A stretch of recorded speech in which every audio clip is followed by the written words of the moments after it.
Hey y'all, happy Tuesday. So, hope in the Holy Spirit. Going to what we read yesterday, those verses from Ephesians 1, that the Spirit, Holy Spirit, is the guarantee of our inheritance. The fullness. And that's what Paul says here in verse 14. He says, He is the guarantee of our inheritance, the first fruits, the pledge and foretaste, the down payment of our heritage, in anticipation of its full redemption and our acquiring complete possession of it, to the praise of His glory. Complete possession. And that is the end of the end, when all is made new and we are reigning with Jesus Christ.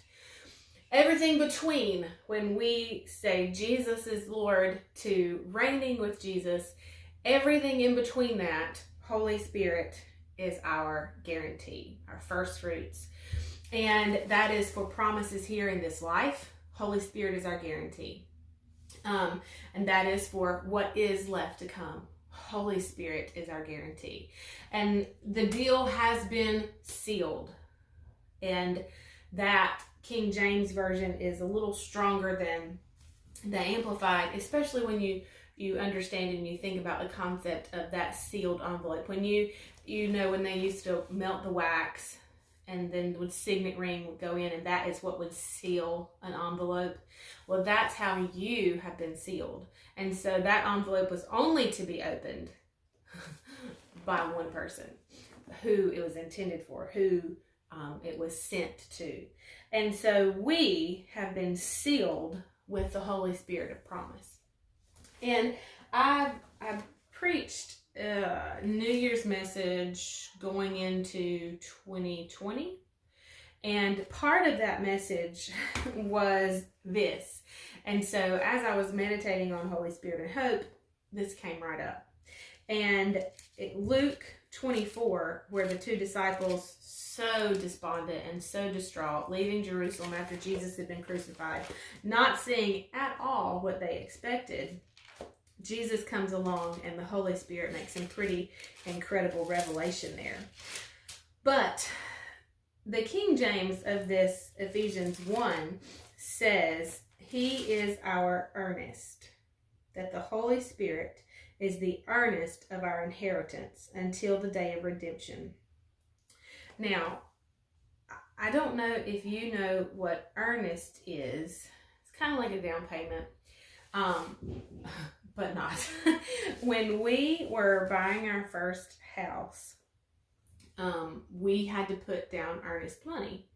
Well, we didn't have to, but it was really encouraged. And so we did. I was not excited about putting that money down, let me just tell you, but that was part of the process. And so if we were going to buy that home, then we were required to give earnest money. So that is to ensure that we kept our word and would move forward with the purchase of that house. See, that earnest money gave the seller a better guarantee that we were going to do what we said we were going to do. And of course, if we chose not to move forward with the purchase of the house, then they got to keep the earnest money. So if we were not people of our word, they got to keep the money. But in order to give more belief, in order for them to believe, in order for them to understand, trust us more about purchasing the house, we had to put down earnest money. And so I hope that you can see that in the Father sending the Holy Spirit, and here in Ephesians, Paul saying that we were sealed with the long-promised Holy Spirit, and He is our earnest of our inheritance. So the Holy Spirit, and here's definitions of earnest. See, and again, money paid up front before the deal is complete. Google defines earnest as money paid to confirm a contract. Merriam-Webster says something of value given by a buyer to a seller to bind a bargain.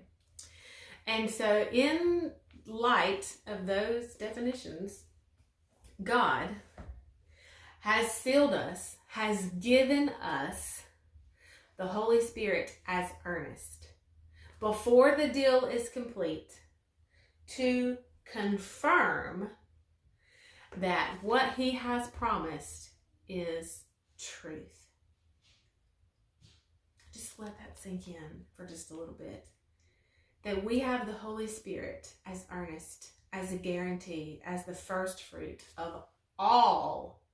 And that all God has promised is in fact truth. And that he will complete what he has started. We're going to stop here and pick up tomorrow. Let's don't lose our place. Nancy Joe, don't lose your place. All right, I'll see you then. Bye, y'all.